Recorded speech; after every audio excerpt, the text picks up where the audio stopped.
کبھی کبھی زندگی میں کچھ ایسے واقعات ہو جاتے ہیں جن پر یقین نہیں آتا۔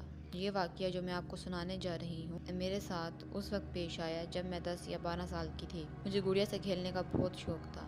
میری امی مجھے جو گڑیا لے کر دیتی وہ اکثر میرے چھوٹے بھائی توڑ دیتے، اس لیے میں اکثر گڑیا سے کھیلنے کے لیے اپنے دوست کے گھر جاتی۔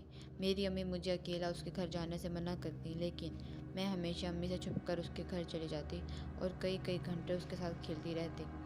امی نے مجھے بہت بار بتایا کہ اس کا گھر آسیب زدہ ہے، لیکن میں ہمیشہ ان کی بات مذاق میں ٹال دیتی۔ میں سوچتی شاید امی مجھے وہاں جانے سے روکنے کے لیے ایسا کہتی ہیں۔ وہ گرمیوں کی چلچلاتی دوپہر تھی، گھر میں سب سو رہے تھے۔ میں امی سے نظر بچا کر اپنی سہیلی کے گھر کی طرف چل پڑی۔ اس کے گھر کا دروازہ کھلا ہوا تھا۔ میں اندر چلی گئی۔ مجھے گھر میں کوئی نظر نہیں آیا۔ میں سمجھی سب آرام کر رہے ہوں گے۔ مجھے چھت سے کسی کے بولنے کی آواز آئی۔ مجھے لگا میری دوست چھت پر ہے۔ میں سیدھے چھت پر چلی گئی۔ وہاں کمرے میں چارپائی پر کوئی اوندھے منہ لیٹا ہوا تھا۔ میں نے سوچا کہ میری دوست ہے۔ میں نے اس کو اٹھانے کے لیے ہاتھ بڑھایا۔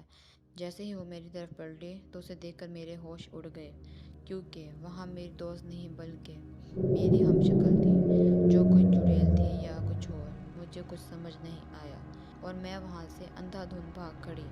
جیسے تیسے کر کے میں اپنے گھر تک پہنچی اور بے ہوش ہو گئی۔ جب مجھے ہوش آیا تو میں نے سارا واقعہ گھر والوں کو بتایا اور آئندہ وہاں جانے سے توبہ کر لی۔